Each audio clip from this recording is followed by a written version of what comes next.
No, I think we have some connectivity issue as well. Yeah. And uh, yes, we are on record now. So, a very good morning to the audience here, and good evening, a little late to you, Professor. Uh, I, on behalf of our Department of English at Manikchok College, welcome Professor Amy Richlin to this lecture that she has kindly given consent to.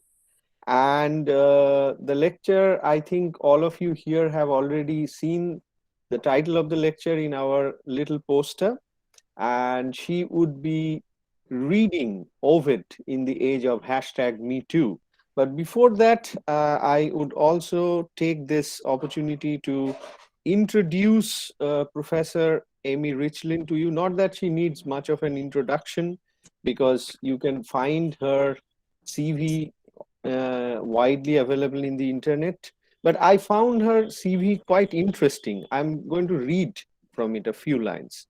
Uh, Professor in her CV mentions that since her undergraduate days, she has been interested in out groups and muted groups in the Roman Empire: women, slaves, sexual minorities, indigenous people in the provinces. Her work has remained focused on this particular issue and a lot of other things.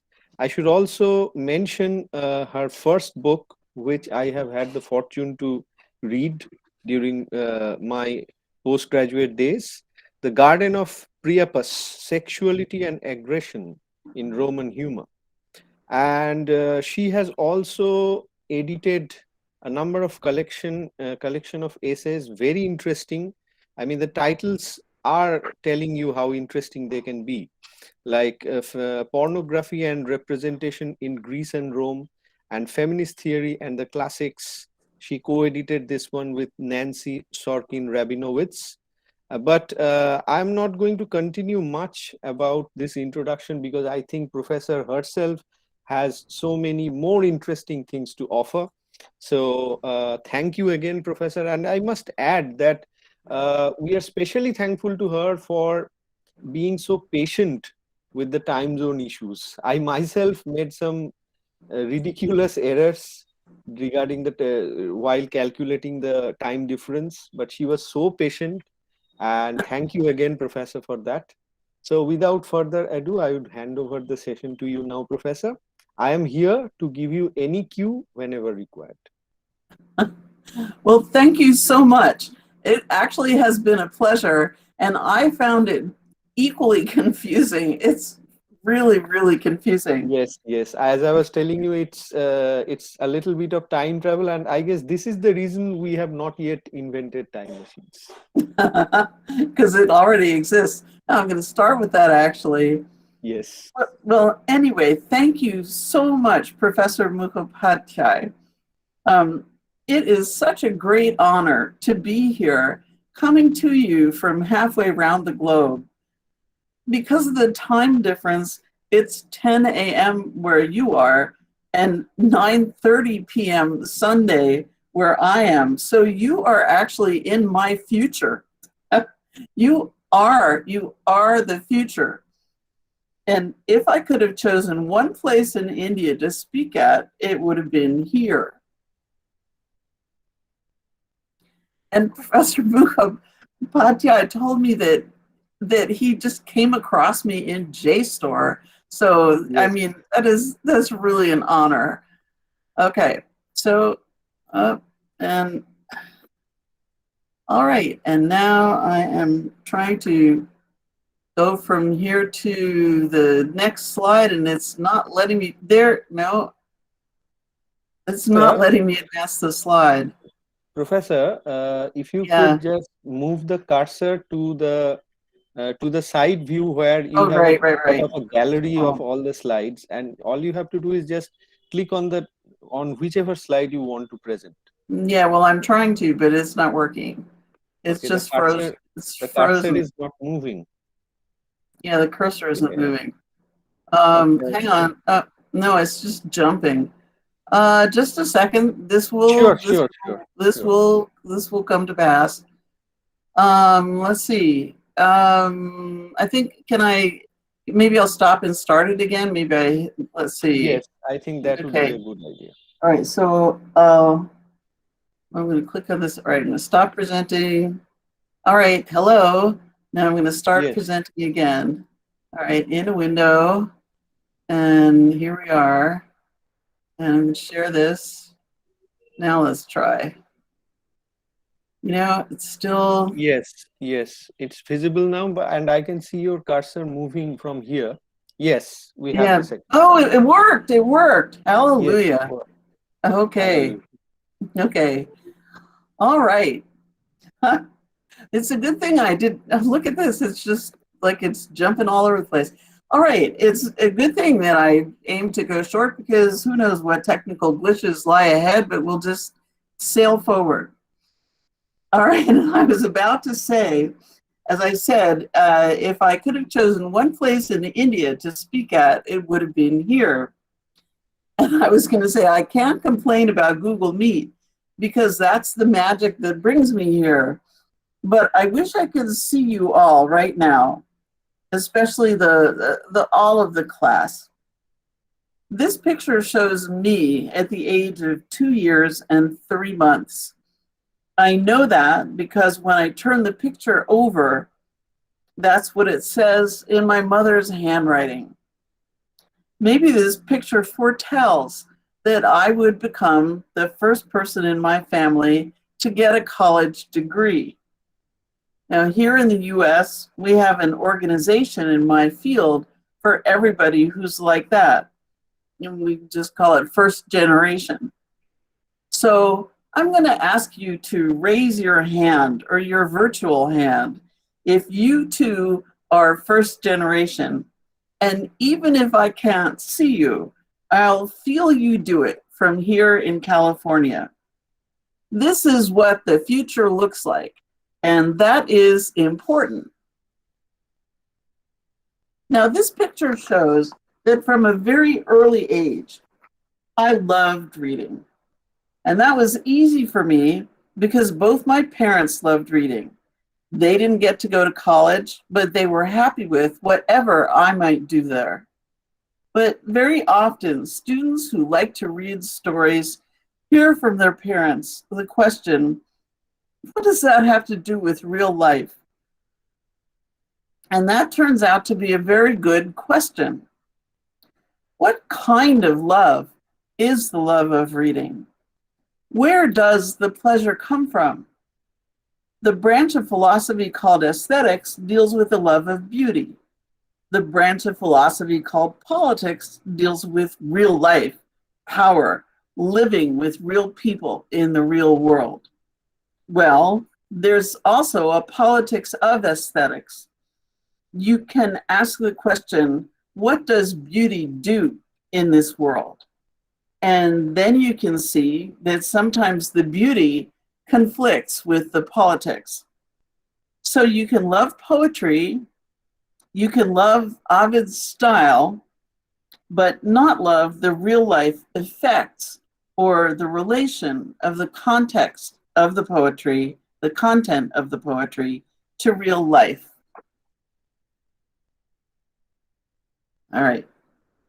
I once said that Ovid's poetry is like a bow on a slaughterhouse. And here you see a slaughterhouse in Los Angeles that has, in effect, painted a bow on itself with its murals of happy farmyards. Ovid's great poem, The Metamorphoses, contains over 50 tales of rape. A college teacher here in California published a book based on her own teaching titled, Why Are We Reading Ovid's Handbook on Rape? This is a question her students asked, and there's a bibliography at the end of this PowerPoint, and I will send it to Professor Mukhopadhyay so that he can send it on to anyone who's interested. I'll do that. I'll do that. All right, super. So Ovid is on the great books list.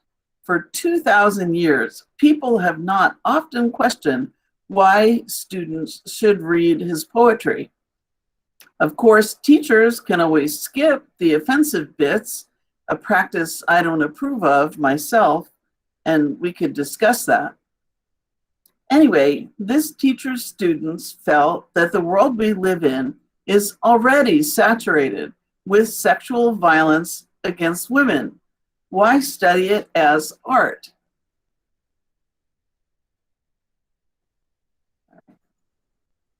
Well, they're right. This is not just a story in a storybook. Just about 4 years ago, in October 2017, the hashtag #MeToo movement got started, and women started naming the men who had harassed them. In October 2018, journalist Priya Ramani accused MJ Akbar of sexual harassment, and he immediately turned around and sued her for criminal defamation, which carries a 2-year jail sentence if you're found guilty. Ramani had to pay a 10,000 rupee personal bond. However, with the help of supporting witnesses like Ghazala Wahab, the case failed, although it took until February 2021 for the case to be dismissed. Legal experts call this kind of prosecution a slap lawsuit, and SLAP stands, as you can see, for a strategic lawsuit against public participation. That is, this kind of prosecution is an effort to mute the victim. So hold that thought. Meanwhile, still thinking about the slaughterhouse side of Ovid, it's true that we live in a world full of images of violence against women.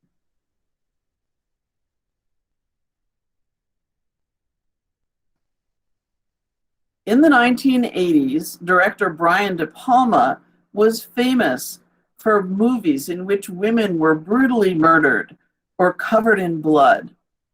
In an interview, he said, "I don't particularly want to chop up women, but it seems to work."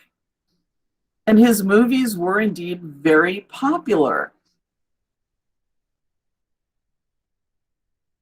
And you can see that they promised their viewers lots of female body parts. Ovid's Metamorphoses form part of a long Western tradition in which these kinds of narratives are common and also affect women in their real lives.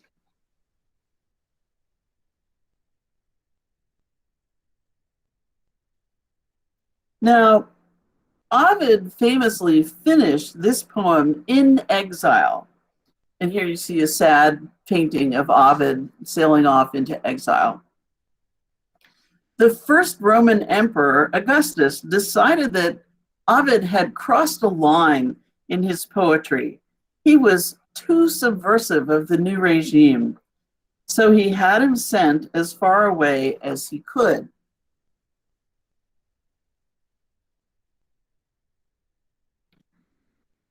All the way from Rome over here to Tomis, which is here on the Black Sea, where nobody even spoke Ovid's language, Latin. And by the way, I'm not very good with a marker in PowerPoint, so I drew the best red line I could here, but Ovid didn't actually just go across all those mountains. He had to go all the way around the long way by sea, all the way sailing, all the way here, through the straits here and the straits here to wind up here. And in this town today, there's still a big statue of Ovid. He was not happy to be there. So, many people have read Ovid's exile poetry as full of coded references to a tyrant who silences the voice of the poet. And indeed, you can see that in his poetry, and it's done with great style. Okay, spoiler alert. Now, the class is reading the story of Procne, Tereus, and Philomela. But for the benefit of anybody who might be sitting in and who isn't in the class or might be a little behind in the reading, I'm going to go over the plot. I'm sorry, I'm going to tell you the ending. All right, so Procne is the older daughter of the king of Athens. And Tereus is a barbarian, the king of Thrace in northern Greece, who comes to help her father out in a war and marries Procne. But a couple of years later, after they have a baby, Procne sends Tereus back to Athens to bring back her younger sister Philomela for a visit. Uh-oh. But Tereus, being a barbarian, no sooner sees young Philomela than he lusts for her. On the way back, he rapes her. She threatens to tell, so he cuts out her tongue. He hides her in a cabin in the woods and tells Procne she's dead. Philomela, stuck in this cabin, cleverly weaves a message to her sister, who comes to find her. Filled with the desire for revenge, the two of them kill Procne's baby son, Idus, cut him up, and cook him and serve him to Tereus. And all three of them are transformed into birds, and nobody lives happily ever after. Now, the revenge pie theme shows up elsewhere in Greek mythology, and indeed it was a favorite of my two children when I used to tell them stories in the car. Those of you who watched Game of Thrones saw Arya Stark do the same thing to get revenge on the evil Walder Frey. The question of what makes people enjoy watching a revenge pie get eaten is beyond me today. But I want to go back to the rape of Philomela and her mutilation, or her mutilation. Okay, this brings us back to the bow on the slaughterhouse. Here is the description of how Tereus cut out Philomela's tongue. The rape itself takes up a mere line or so. Now, this is my translation, and it follows the Latin word order as closely as I can. So it doesn't sound much like English, but the word order is important. All right, he frees from its sheath the sword that was belted on him, and he forces her, having been grasped by the hair, with her arms bent behind her back, to suffer bonds. Philomela was readying her throat and had conceived a hope of her own death once she had seen the sword. He, as somebody or something, was reproaching and calling out on the name of Father, and struggling to speak while grasped by the forceps, her tongue, he cut it out with his savage sword. The stump of the tongue flickers, and he uses the verb mikat. So hold on to that. And then somebody or something itself lies and trembling mutters into, in Murmurat, mutters into the dark earth. And as the tail of a mutilated snake will jump, something quivers and dying seeks the trail of its mistress or her mistress. Now, there are some really fancy moves here. First of all, it's like a cubist painting. Tereus would have to have 4 arms to do what the poet says he does here. First, he grabs his sword. Then he grabs her by the hair. Then he ties her hands behind her back. Then he grabs her tongue with a forceps, and then he cuts out her tongue. So vivid is the poet's language that he even shows you inside Philomela's mouth. The tongue flickers or twinkles, mikat. We'll see this verb used again in another story. You can see Ovid likes it for the effect it gives. Horror, actually making you look at the stump of the tongue flickering inside her mouth. And you notice that I am doing the same thing the poem does. I am trying to make you look inside her mouth. So they say, you can't touch dirt without getting dirty. And that's true about this poetry too. When you study it, you have to think about what it's doing and you have to see it. I should have put a trigger alert on this talk, but I hope the title would work for that. All right, anyway. So he's looking for an effect of horror. Meanwhile, there's a shift in perspective from Philomela to her own tongue, and that's what all those brackets are doing in the translation. Every time there's a set of brackets there's a feminine pronoun that sounds like he's talking about the girl. It would make sense as she was reproaching. She lies there, she mutters into the dark earth. But then by the last line, you realize, no, it can't be her. It's the tongue that he's saying all these things about.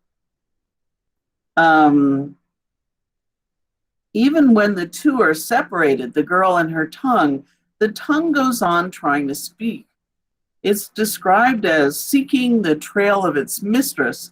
That is, the tongue is her slave. And this, in turn, is significant.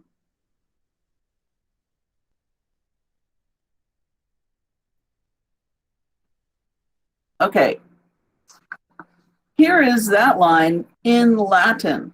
And so listen while I say it aloud and try to read it along with me. Ipsa jacet terraeque tremens in murmurat atro. So what do you hear and what did you feel? As you say this line, you have to say the letter T 5 times. You also have to roll the letter R, like that. These are just the things you cannot do without your tongue. It's like the language itself reminds you of Philomela's loss. Moreover, the word in murmurat, mutters into, uses a verb that in Latin very often describes slave speech. It's translated mutter. I think it's supposed to be the sound of people going, like you can sort of hear them, but you sort of can't.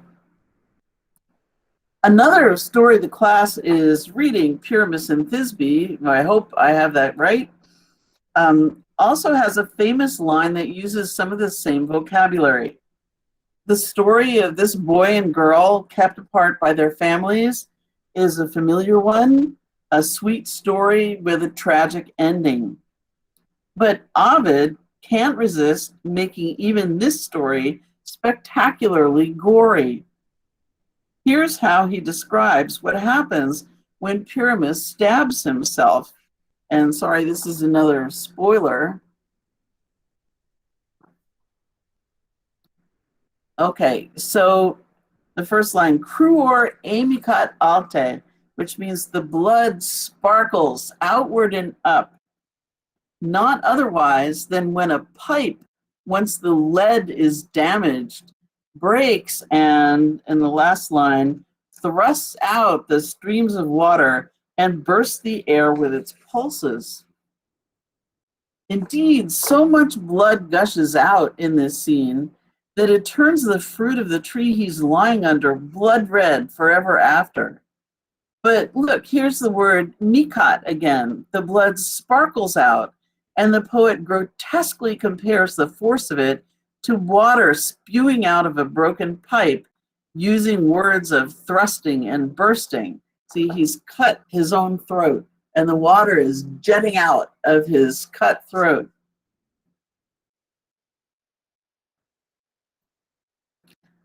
So again, the movie industry has been quick to see that people love this kind of theatrical blood.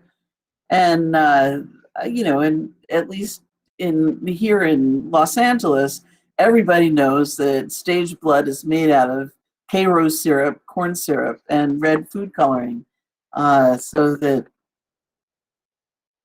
you're not supposed to take it seriously, but yet it's blood. However, some might argue that the story itself, the Pyramus and Thisbe story, is capable of a much sweeter or more noble form. It's not necessarily exploitative, and we might discuss that.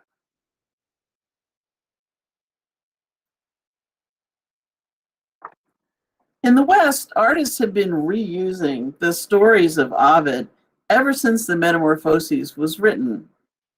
This famous statue of Daphne and Apollo has been widely admired for its technical brilliance. In the poem, the god Apollo, god of poetry and music, sees the young nymph Daphne in the forest and begins to court her. But she's not interested, and indeed, Ovid makes him sound very conceited, like nobody would actually be interested in him. She runs away from him, and he begins to chase her. Her father is the god of the nearby river, and she begs her father to protect her by transforming her. And so he does, and he turns her into a laurel tree, just as Apollo is about to catch her. And that is the moment that the sculptor is interested in. It's hard to take in when you're looking at the whole statue.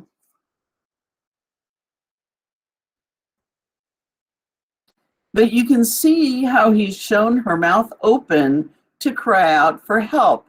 In fact, just as in the story of Procne, Tereus, and Philomela, you actually see inside her mouth in this sculpture. And I wonder about that. So you see her crying out for help. While her arms are already turning into the branches of a tree, and you see there her fingers turning into leaves.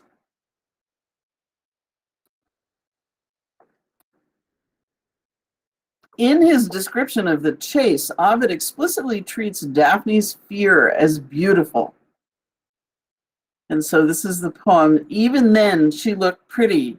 The winds laid bare her body, and the gusts that met her fluttered her clothing as it tried to resist. And the light breeze made her locks stream out behind her as it hit them, and her beauty was increased by her flight.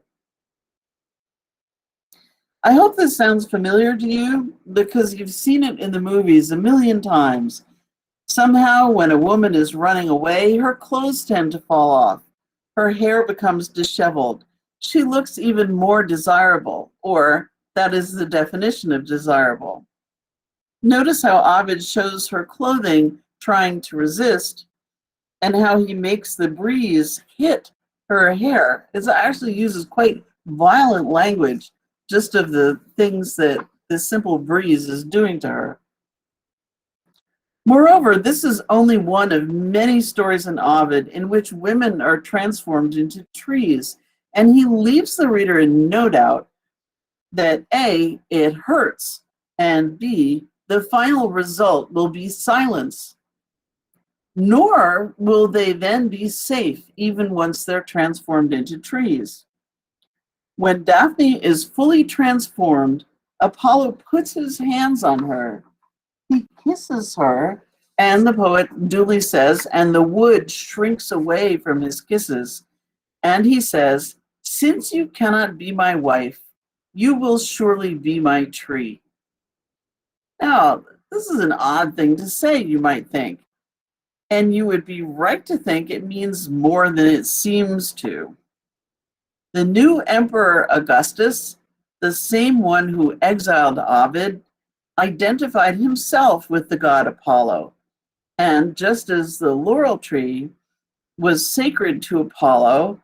When somebody won a poetry contest, they were awarded a wreath made of laurel leaves.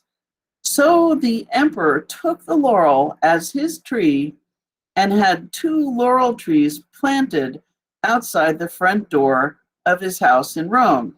And by the way, if you think that this carries a message, I'm the winner here, I'm the victor here, and that's how it's going to be from now on, you would be right.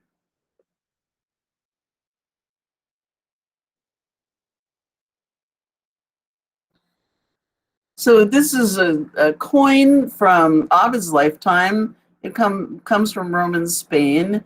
It's gold, but it's the same kind of coin that would have been struck in the capital, Rome. And these 2 laurel trees that are here represent the 2 trees that stood in front of the front door of Augustus's house in Rome. And you see he's put his name here, Caesar Augustus. And then I'm going to talk to you. This is a laurel wreath, and I'm going to have some things to say about this inscription here. So, most people don't realize just how Rome started having emperors.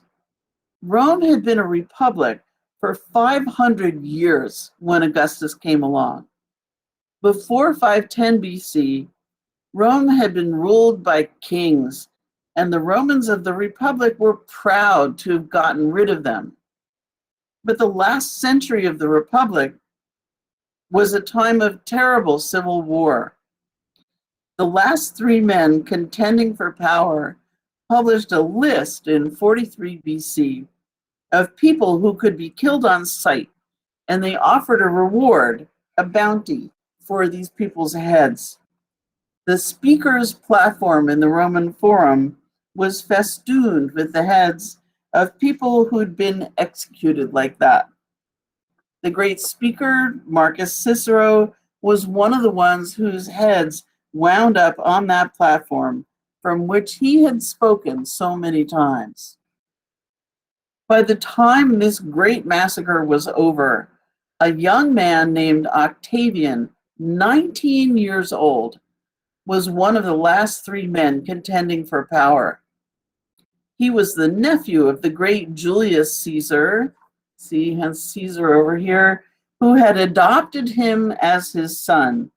And so he inherited Caesar's armies. So by 31 BC, he alone was left on top.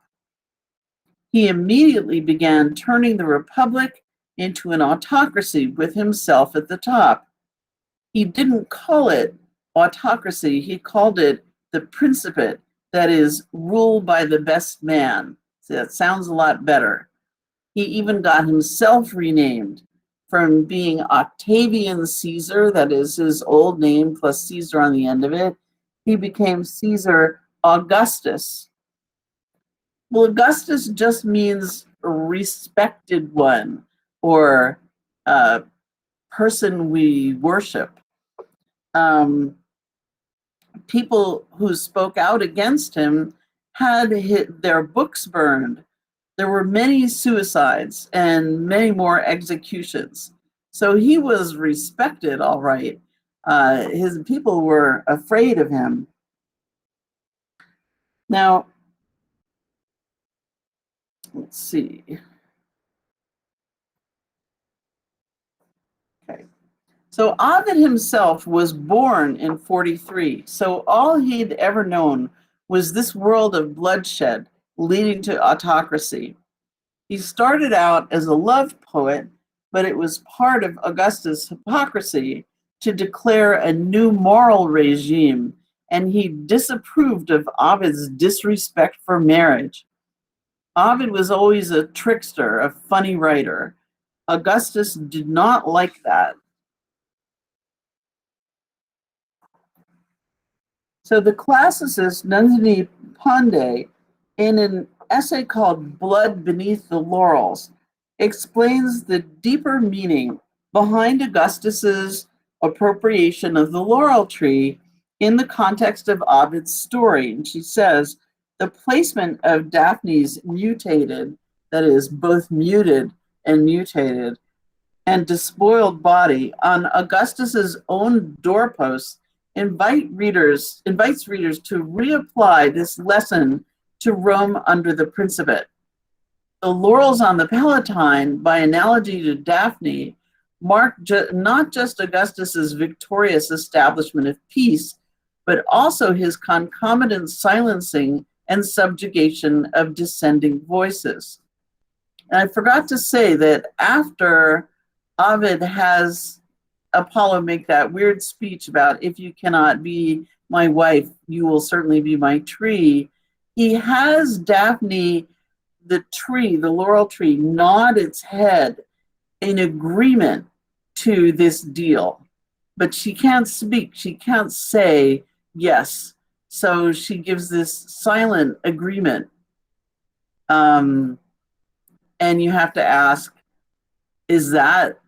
what does that say about the possibility of agreeing to anything under a tyrant like that? So that is what is so horrifying about this gold coin. The laurel wreath on the back encircles the words obcivis servatos, which means because of the citizens who were saved. And I want you to stop and imagine the horror of survivors of the bloodbath that put Augustus into power, who had to see slogans like that after what had happened. And this coin is only the tip of the iceberg. Augustus changed the whole face of the city, and it's full of declarations like this. Look what I've done for you. Finally, I want you to think about some invisible people who got to listen to Ovid's poems. You know, it's almost as if they were on Google Meets. Anyway, not to joke about them. You know that poets used to read their poetry aloud to important guests at big dinner parties. All these stories of rape in Ovid were told to audiences that included women and boys who had been raped many times, that is, slaves. All the waitstaff, the cleaners, the musicians, the cooks, they were all slaves. In the villas in Pompeii, the walls are decorated with paintings from mythology, including some of these rapes, and the slaves had to walk past them every day. Probably they had to dust them. At these dinner parties, they had to hear these stories about how fear makes a woman look more beautiful.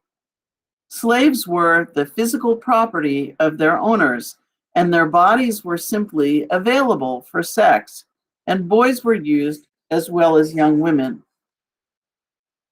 So, even before Ovid used raped or muted women to express what he felt as an exiled poet, his love poetry was performed at dinner parties where slaves would have had to hear scenes like his famous description of the rape of the Sabine women.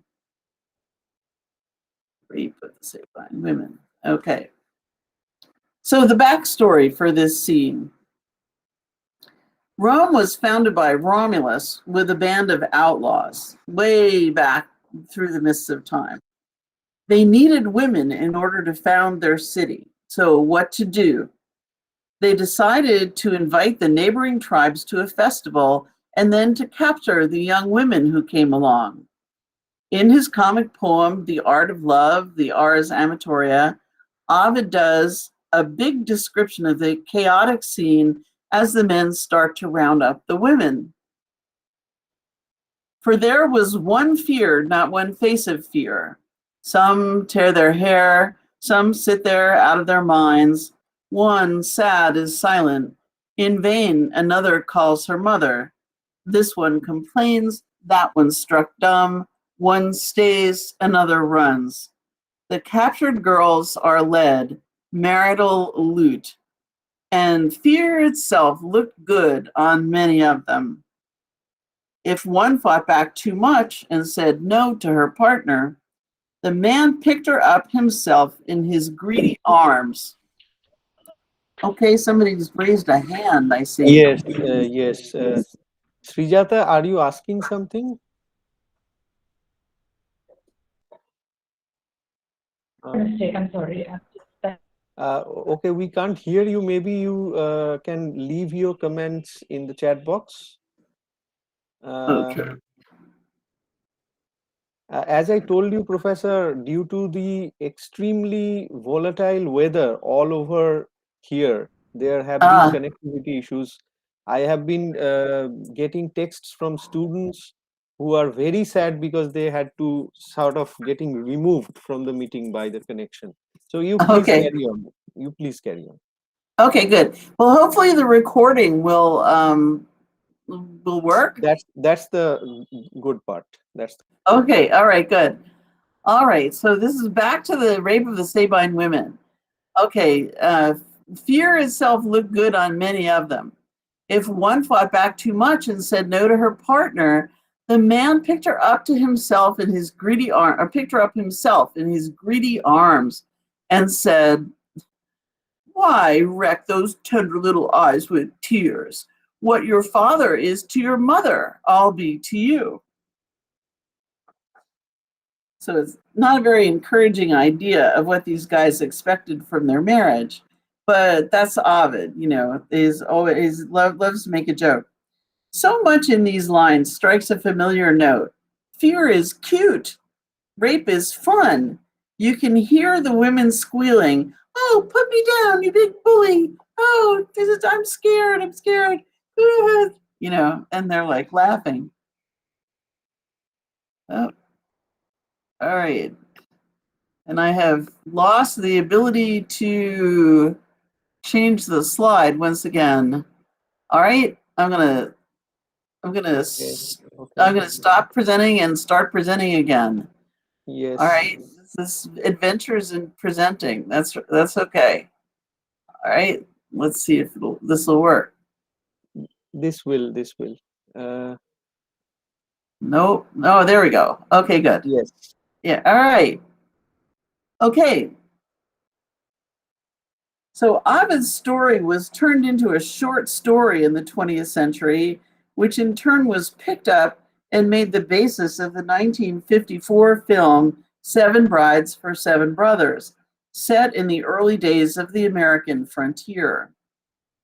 As you can imagine, in the very conservative, very nationalistic 1950s in the US, the Seven Brothers are a hardy frontiersmen, and the building of families in the American West, never mind the indigenous people who were there first, is unquestionably a good thing. As you can see from this still, the women think so too. It is a significant historical fact that when this movie was re-released around 1962, my Girl Scout troop was taken to see it. It was meant to form our idea of what a good woman is and what the national mission should be. Unsurprisingly, when you come to think about it, this movie was remade also in India. It's terrible that I can't ask for a show of hands of women whose Girl Guide troop was taken to see it. If any, I'll find out later. But you see it first in Ovid. Fear is cute. Men, future husbands, all can just brush away those silly, silly tears.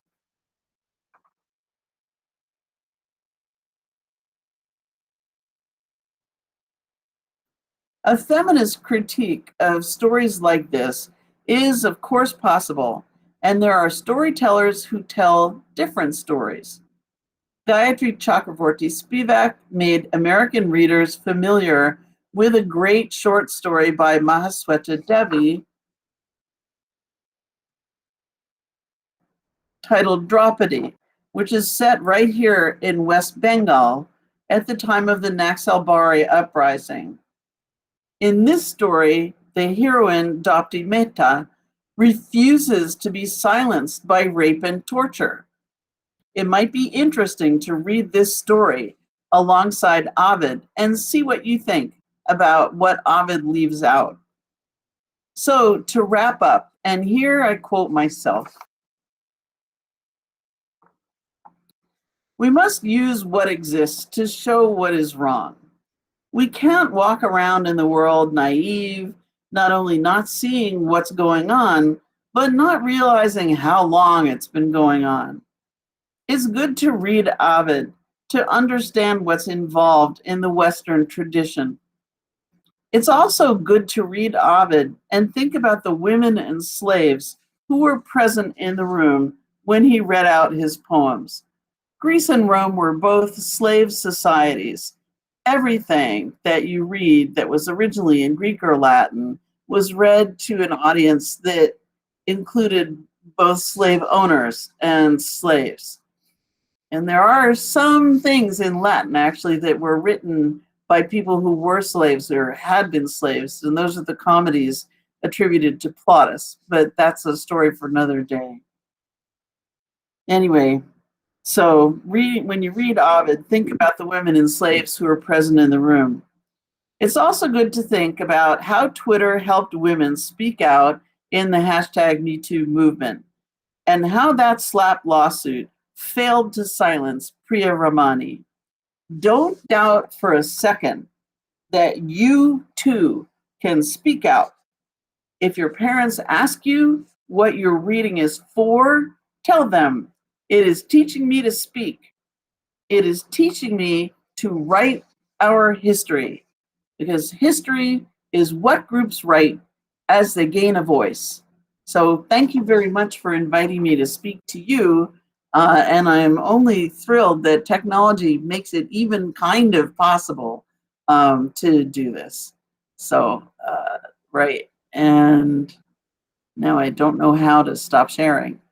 Okay, Professor, I have already pinned you on the screen. So it's not your presentation, but you who is visible in the screen to all of us. Oh, super. So that's not a problem at all.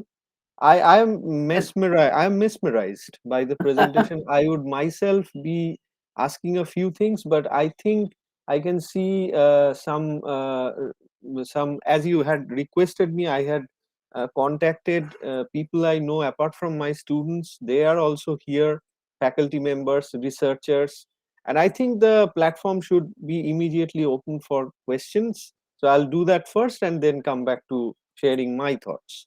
So audience, it's over to you. Please go ahead with your questions. And Professor is very keen to interact, as I told you before. So feel free to do that as well. I'm standing by. Okay, okay. Okay, so I think like we are doing these days, I mean, we are having this lecture series for more than a week now, and it has Wow. been almost a practice that I have to. Okay, okay. Mahashweta has. Thank you. It's a very interesting thing that one of our co-researchers here, she's also named Mahashweta, and she is from the same university that I did my master's from. She has praised your presentation. Mahashweta, you can go ahead with your questions as well. And as I was telling you, Professor, I normally set the ball in motion when it comes to Q&A, and then somehow I see questions, comments pouring in. So I'll do that for today as well. I was really intrigued by your presentation, and since I saw that it nearly it moved very significantly to popular culture, and I being myself somewhat a little bit into reading popular films, etc., I would request you to share your observations regarding the use of final girls in horror, because Ah, I think the way you were describing the blood-soaked woman, the running mhm. woman looking more beautiful. I mean, I can totally see how it works for films like Evil Dead, Evil Dead 2. But I would love to hear from you about your thoughts regarding the final girl trope. Okay. First of all, my dog is trying to say hello. I don't know. Okay, okay. Flora, I don't, you can't see her though. I don't want her Sure, to get sure. on my lap because she weighs 80 pounds. So, Okay, but anyway, okay. so the final girl, the whole thing with the final girl in horror films, I love Carol Clover's work from back in the 90s about this. Now, I have to confess that I am a coward and I don't watch horror movies myself because I would be too scared.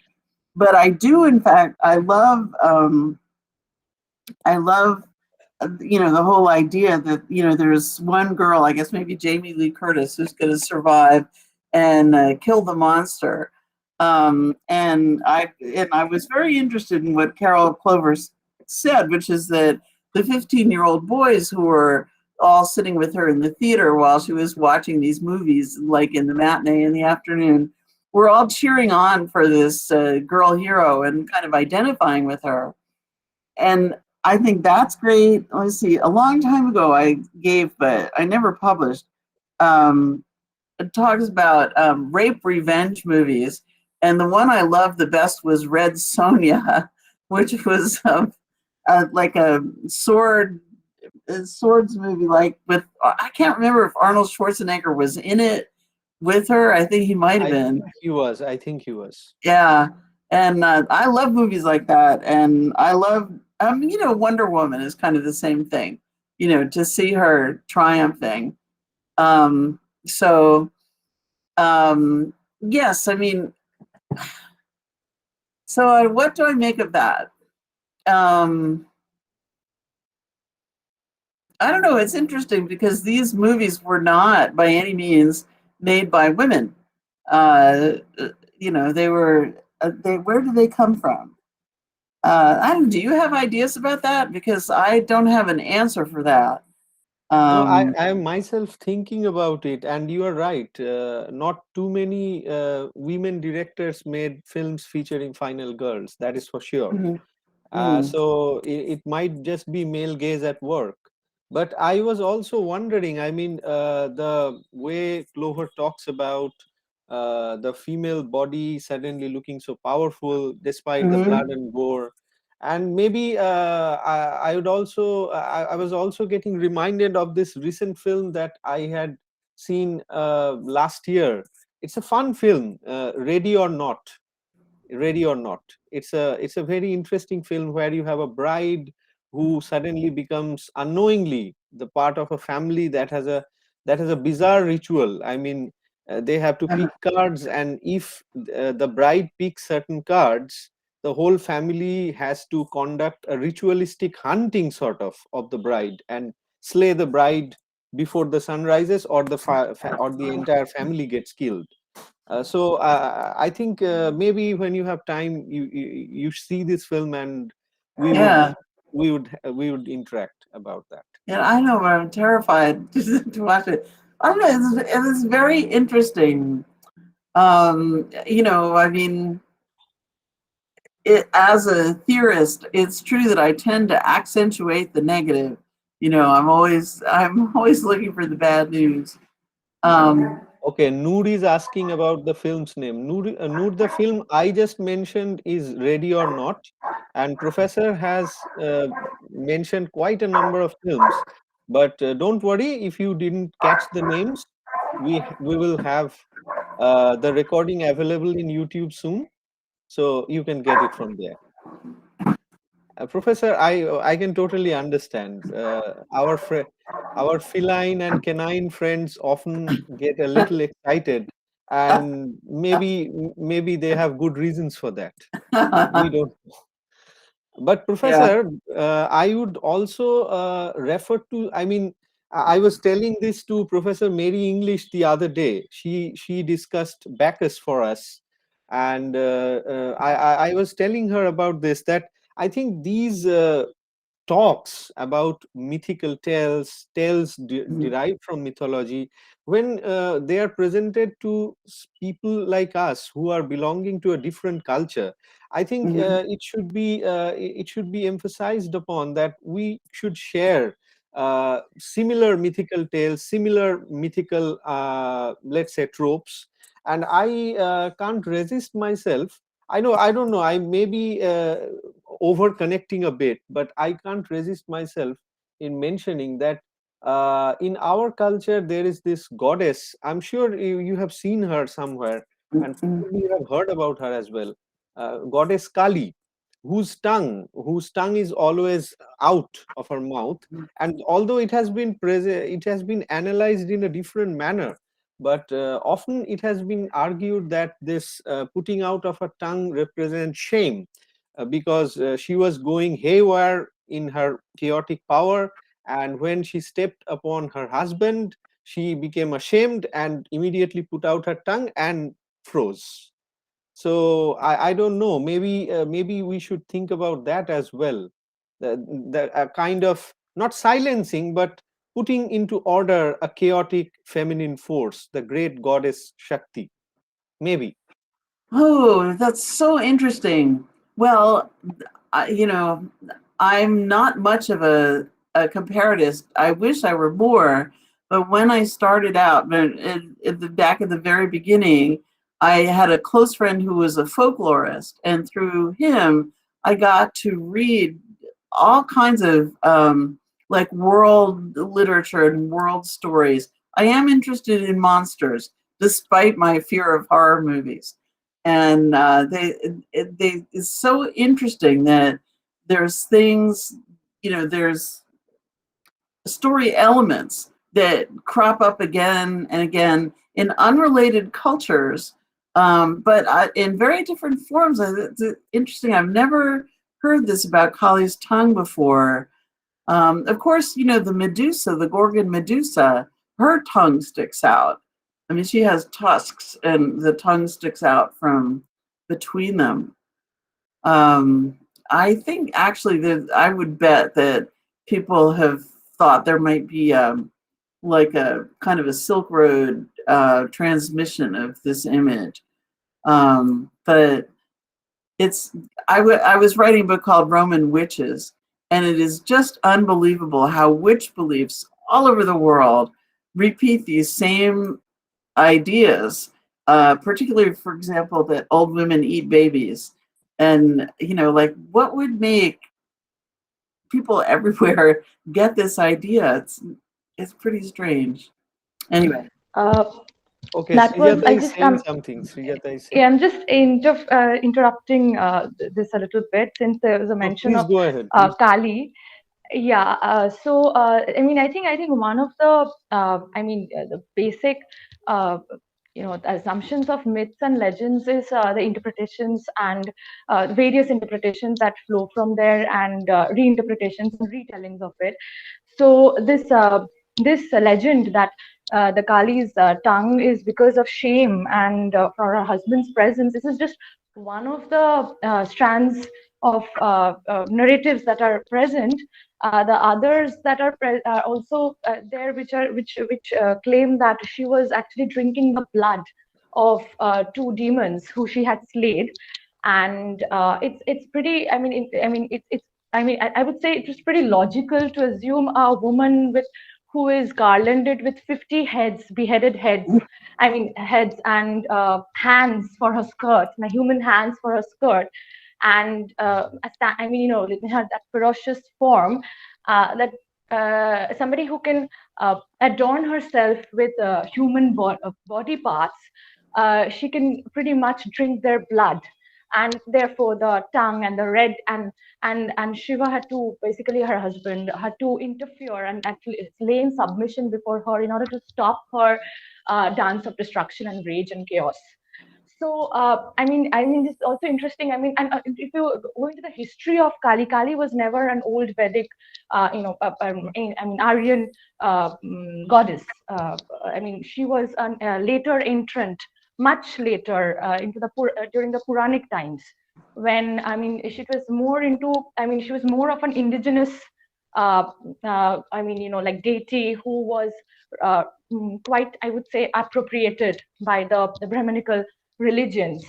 So, I think the image is extremely powerful and potent, and the legends and the interpretations that are kind of um, ascribed to this image is what I think is fascinating, and the various strands therein, and the the trajectories and the different ways that they get as transmitted in popular culture.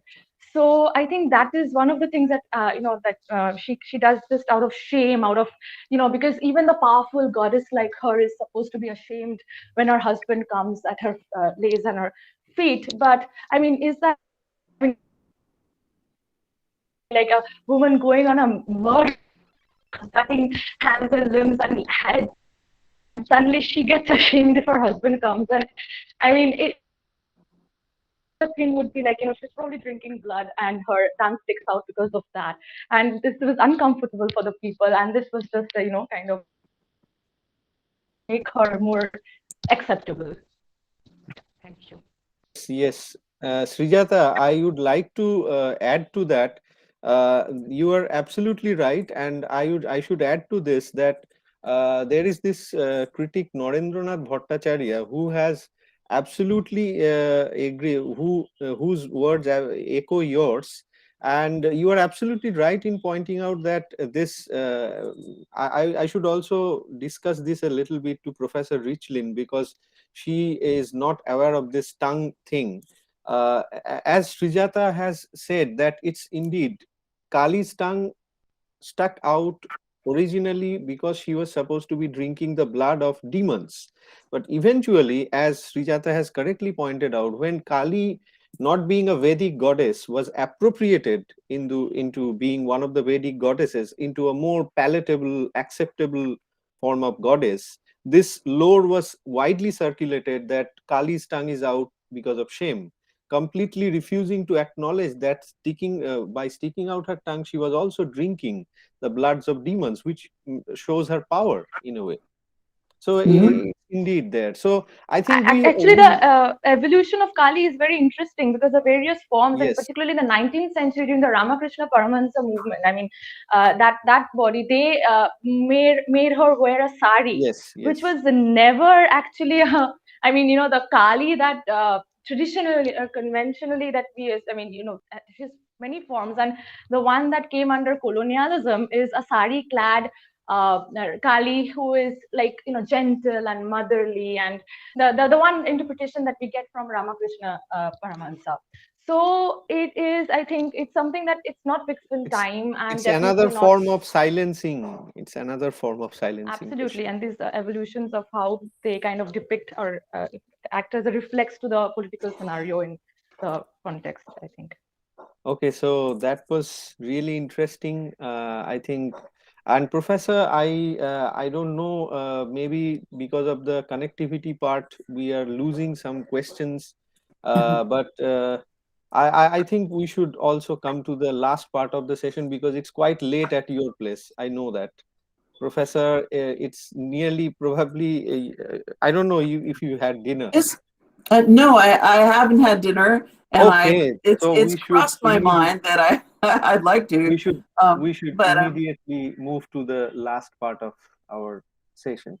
Um, I am running out of words because the way Professor explored the soundscape of Ovid's writings for pointing out these wonderful ways, the suffering of Philomela, the way her mouth actually felt when her tongue was being cut through the soundscape of her poetry. I think that's remarkable. That's just remarkable.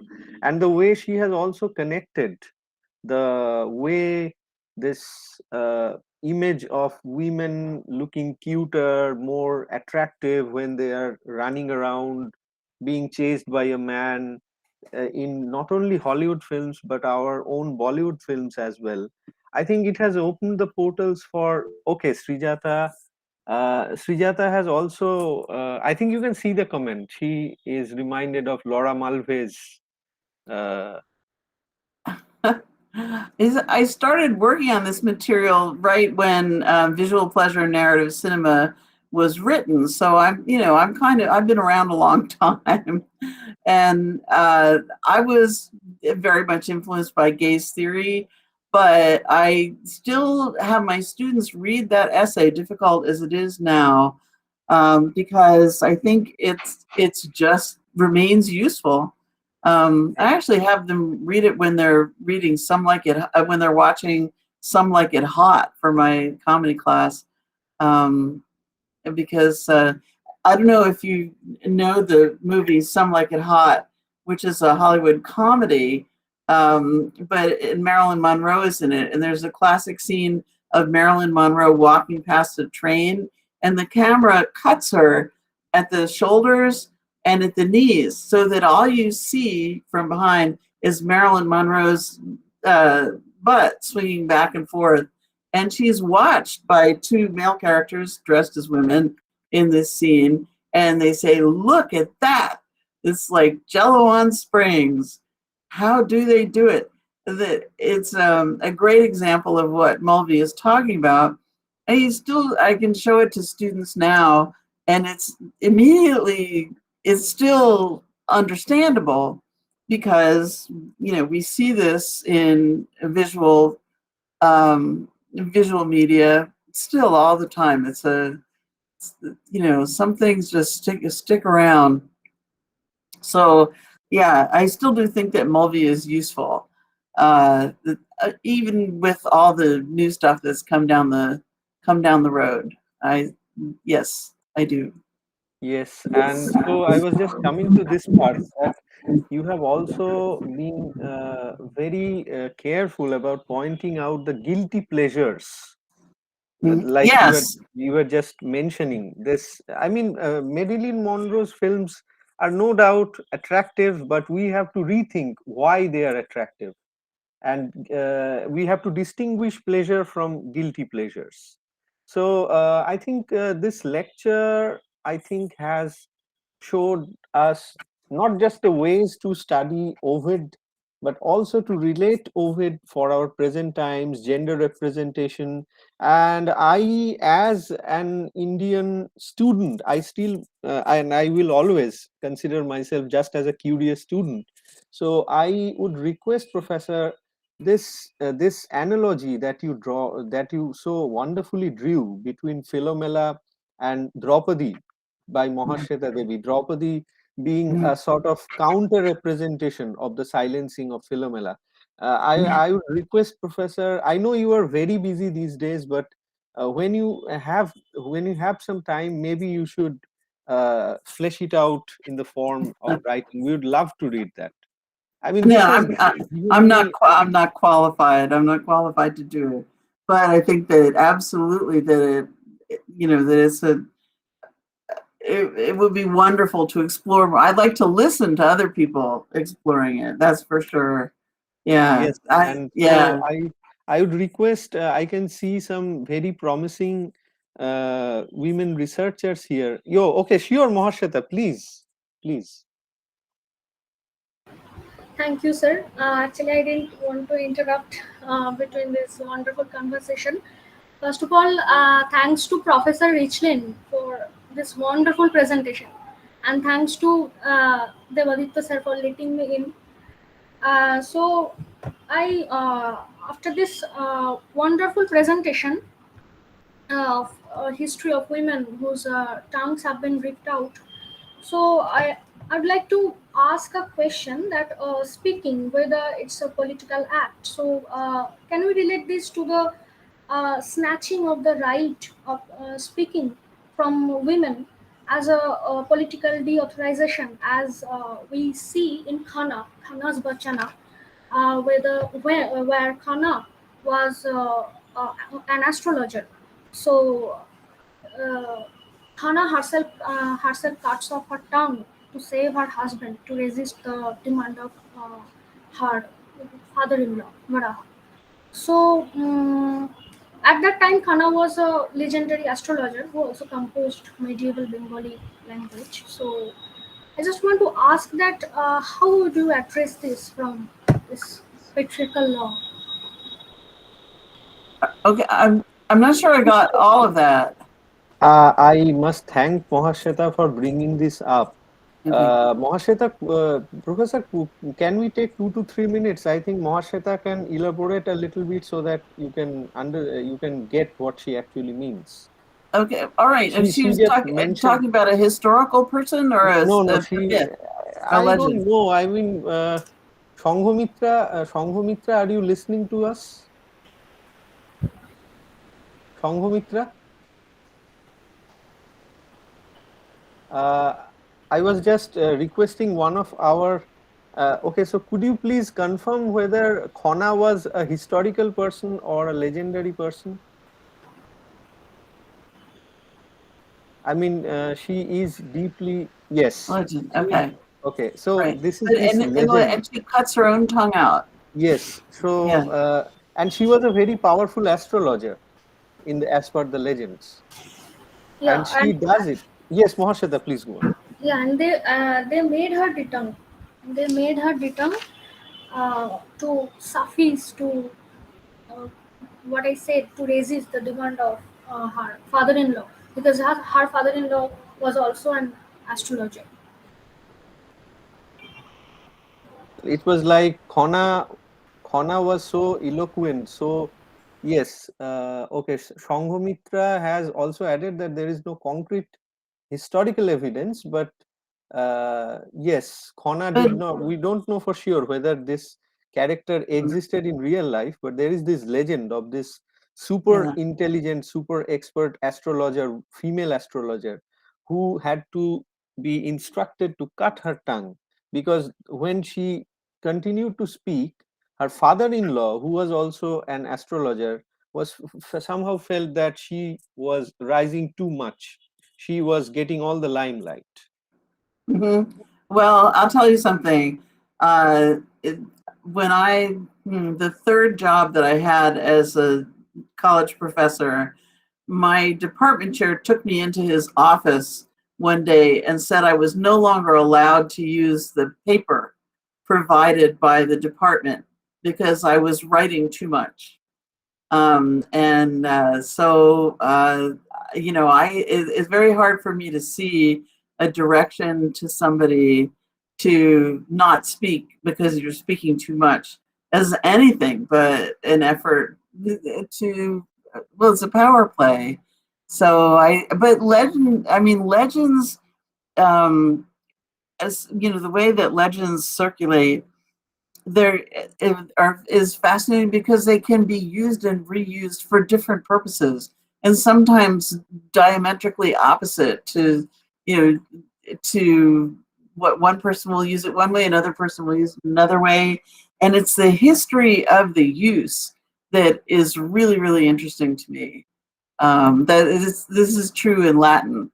And I think in all oral traditions. I love thinking about oral circulation because stories that circulate orally, they're free. You know, people say about the internet, the information wants to be free.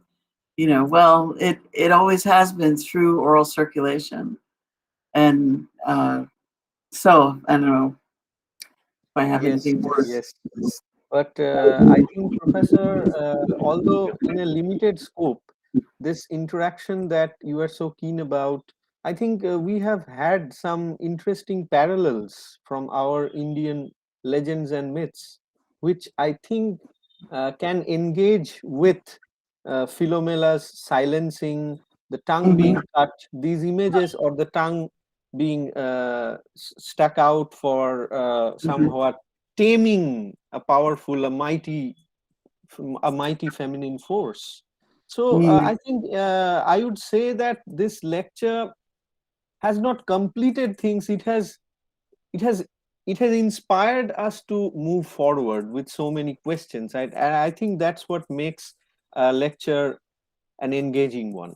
So, Professor, I really can't thank you enough for this.